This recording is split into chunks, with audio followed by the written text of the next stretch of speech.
ಈ ವಸಂತ ಮಾಸದಲ್ಲಿ ನಮಗೆ ಅತ್ಯುತ್ತಮವಾದಂತಹ ಗೇರು ಹಣ್ಣು ಲಭ್ಯ ಇರ್ತದೆ.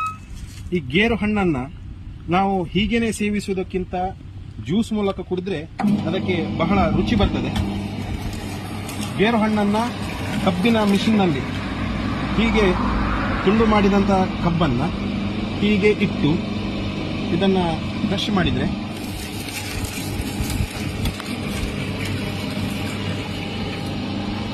ಅತ್ಯುತ್ತಮವಾದಂತಹ ಕಬ್ಬಿನ ಜ್ಯೂಸಿನೊಂದಿಗೆ ಗೇರು ಹಣ್ಣಿನ ಒಂದು ಜ್ಯೂಸ್ ಕೂಡ ಲಭ್ಯ ಆಗ್ತದೆ.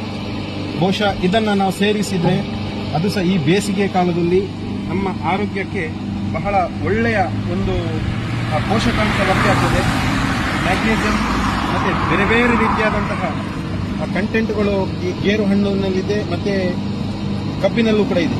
ಆದ್ದರಿಂದ ಇದನ್ನು ಸೇವಿಸಿ ನಮಗೆ ಲಭ್ಯ ಇರುವ ಸ್ಥಳೀಯ ಹಣ್ಣನ್ನು ನಾವು ಮೌಲ್ಯವರ್ಧನೆ ಮಾಡಬೇಕು ಮತ್ತು ಬಳಕೆ ಮಾಡಬೇಕು. ಧನ್ಯವಾದಗಳು.